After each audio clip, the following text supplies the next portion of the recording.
Hello there and welcome back to Clever Stock. You're with me, Wanizul Islam, and my two co-hosts, Pavitra and Hikmah. Are you mentally fighting with yourself about money? No need. We will do it for you. So, welcome to our new segment, Rich or Regret, where we find out if the next financial decision that you make will either make you rich or make you regret it. All right. So basically the new segment is all about having a debate about all your everyday financial troubles. Like for today's topic, an interesting one, we'll be discussing the growing trend of pay later versus that of pay now. As many of you know, platforms like Shopee, Grab, among others, they offer a pay later option, allowing you to either pay in installments or have them, cover the cost upfront for you. On the other hand, paying now, which is the traditional way of doing it, means you make an immediate payment, often requiring you to save up for bigger purchases like laptops or high-end smartphones, the works. So lately, there's been a lot of discussion about this, which option is better. So that's why we have our two co-hosts here who will be debating and arguing the merits of both pay later and pay now. All right, so without further ado, let me introduce our fellow debaters. On my left, we've got Hikmah, who will be representing Team Pay Later. Hikmah, can you share with us why you are in favor of pay later and what advantages it offers compared to that of paying up front? Thank you, Wan. That was a good intro. For me, I believe I am more into the pay later side because it gives you the flexibility and you can, instead of paying everything upfront, you spread it out in few months. For example, some app do offers 3 to 4 months, and why not you just keep the money instead of paying everything upfront? You keep aside some money and then just pay each little amount each month. It gives you flexibility and you can use that money for other purposes instead of just spending it for that particular item that you want to buy. Okay, interesting opening argument. Thank you so much, Hikmah. Now we've got, on my right, we've got Team Pay Now. We have Pavitra. So, Pavitra, it seems like, Hikmah is confident that pay later is the better choice. Why don't you explain why you believe that pay now is the smarter option? Okay, thank you, Juan. And for me, right, I feel like pay later can lead to impulsive buying decisions. And when it comes to pay now, it actually fosters your financial discipline. And by doing so, you get to live within your means and also prioritizing your needs over wants. Whereby with pay later, we usually intend to go like, oh, you know what, with this option, I can get all this. And then we will be hanging with the future obligations that is about to come to us. So that is why I choose the option pay now. Fantastic. Thank you so much, Pavitra. And with that, let the debate begin. I'm going to be asking you guys a couple of questions about pay now versus pay later. You guys will argue those questions and amongst yourselves. Please, I want a clean fight. Okay. No cat scratching, no nothing. All right, guys? All right? So, may the best debater win.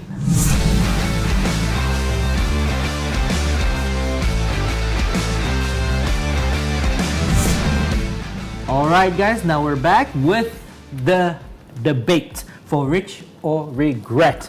We have Team Pay Now versus Team Pay Later, those two options on the balance right now.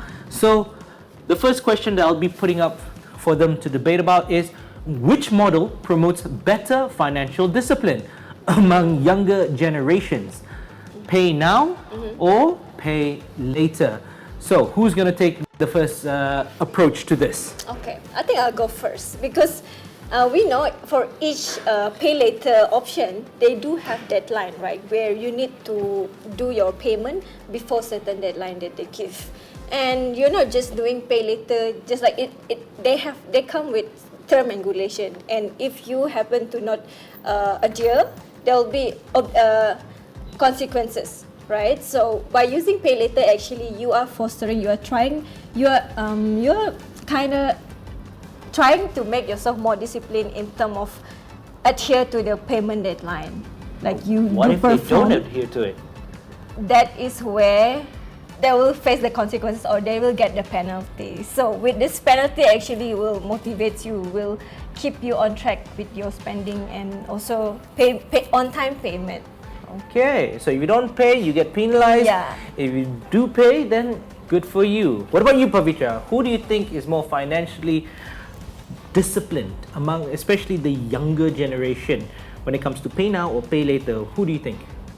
Okay, so now since the genre is about the younger generations, I would say that the financial literacy, it's very minimal for the younger generation. Even we adults, we can fall in this trap.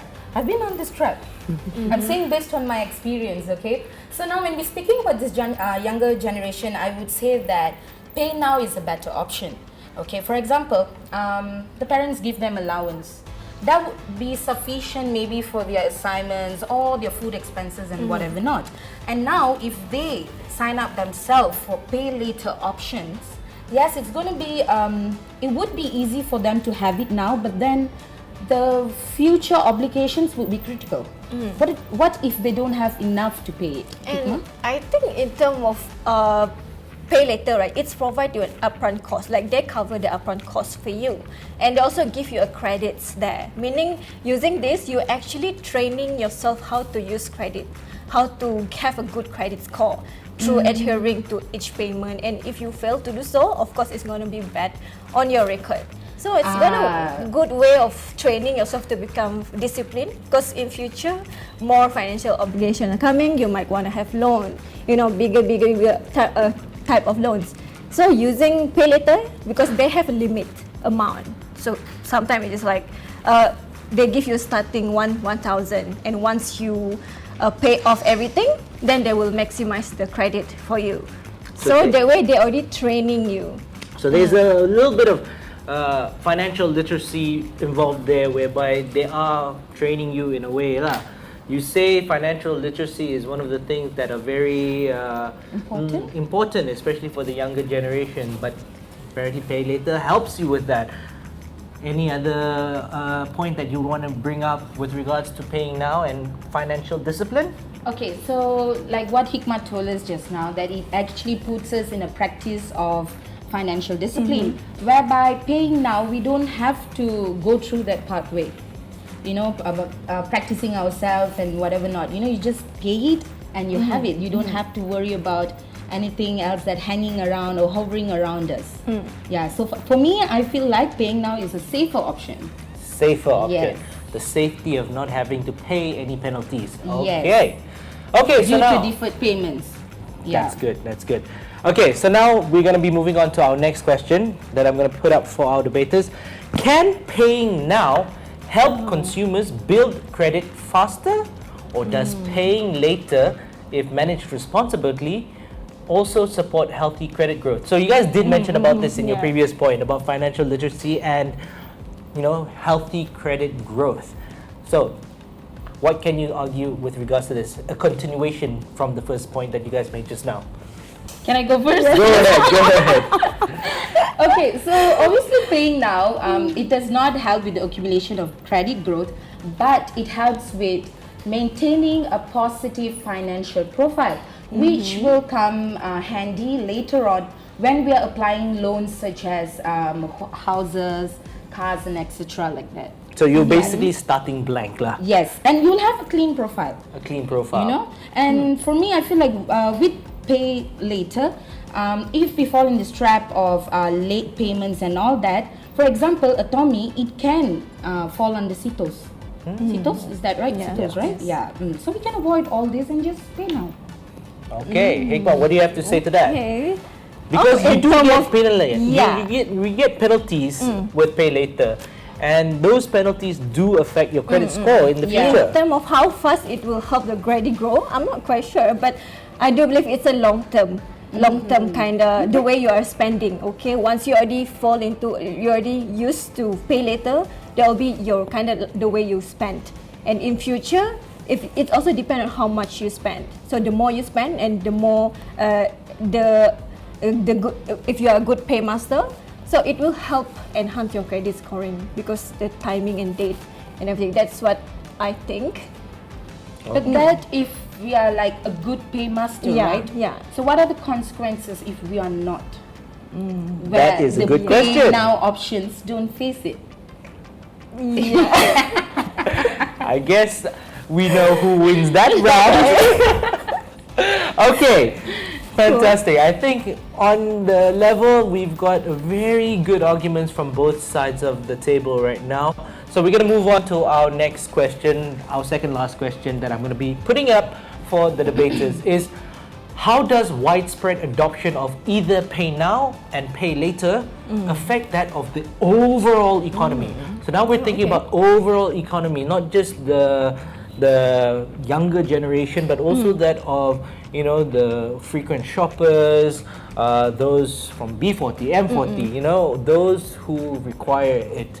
Overall economy, which one do you think is better, pay now or pay later?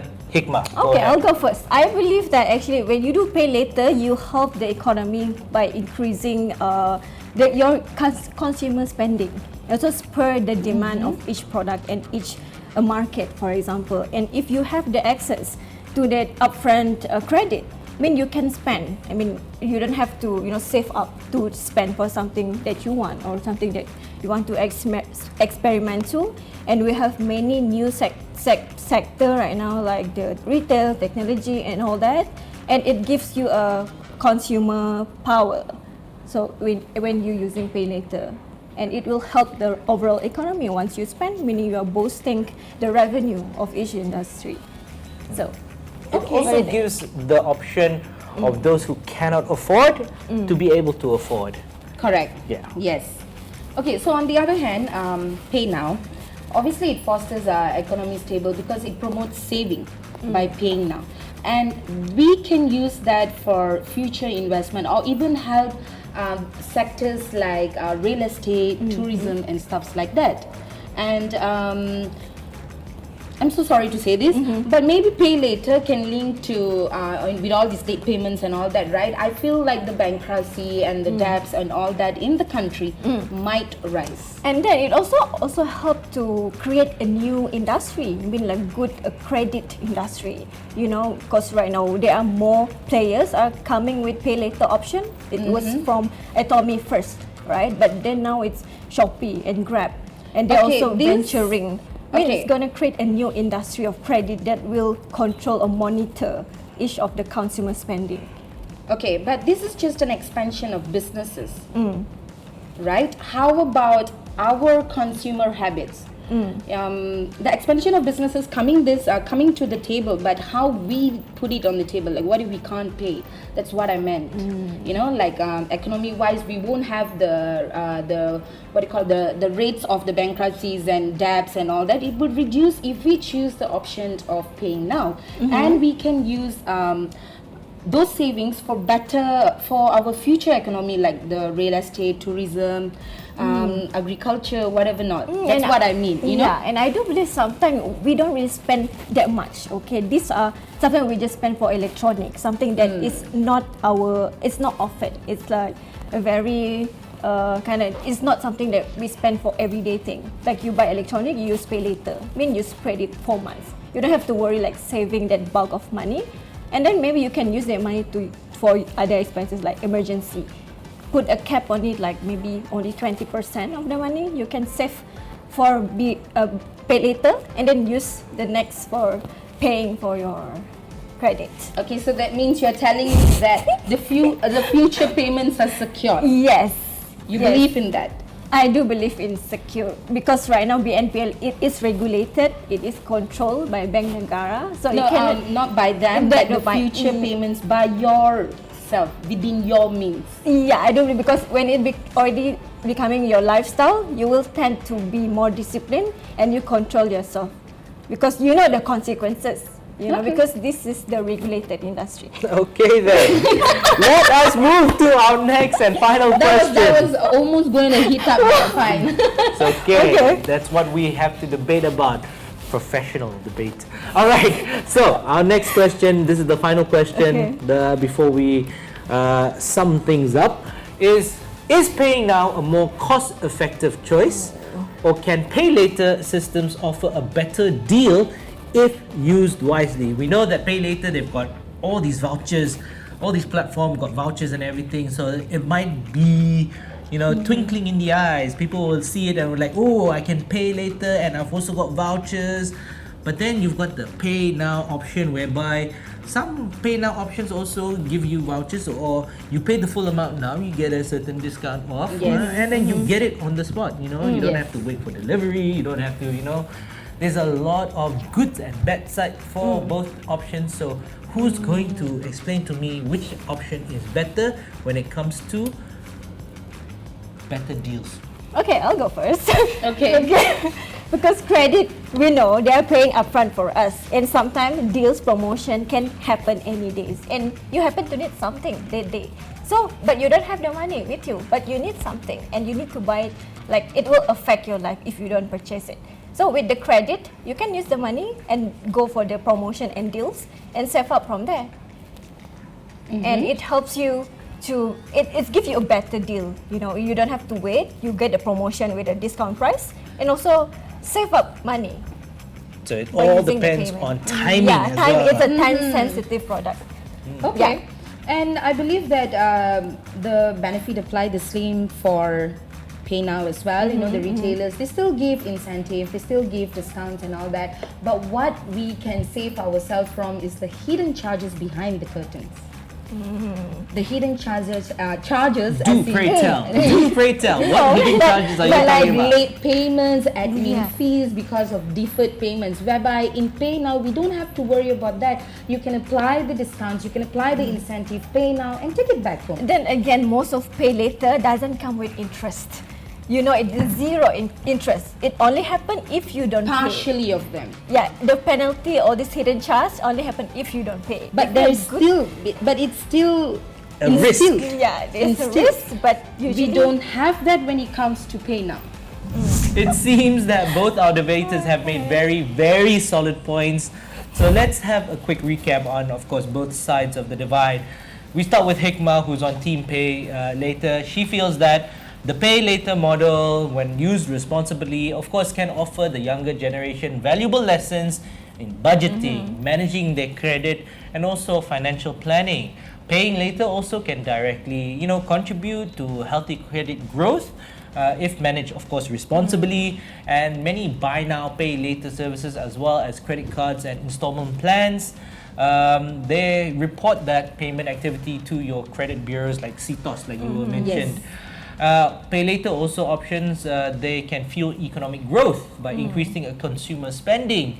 When people have access to the credit and flexible payment options, they are more likely to, you know, make larger purchases, which also boosts certain sectors, you know, in the industry. All right, even creating new industries for the credit-related industries. And overall, Hikmah feels that the pay later system can be a better deal if used responsibly. The key word there, responsibly. When managed carefully, these systems, of course, allow the consumers to spread payments over time without having to incur any additional costs, hidden costs, you know, as Pavi would say. Whereas Pavi, okay, you who is on Team Pay Now, you feel that, of course, Pay Now encourages younger generations to be more mindful of their spending habits, which is critical for developing long-term financial discipline in the long term. Yes. Paying now also may not directly impact the consumer's credit score, but it indirectly promotes healthier financial habits, which can lead to long-term credit growth. Yes. And you also believe that the widespread adoption of paying now fosters a more stable economy by encouraging consumers to live within their means, save up, you know, avoid that debt in the long risk. Yeah. And lastly, Pay Now is often the more cost-effective option, which is it eliminates the potential for additional costs like those hidden charges, interest, late fees, whatever you say. And yeah, those are normally associated with pay later systems. Okay, everyone, both sides have presented really strong arguments, but it's really up to you, the audience, to decide who won this debate. So don't forget to drop a comment below and let us know Who do you think made the better case?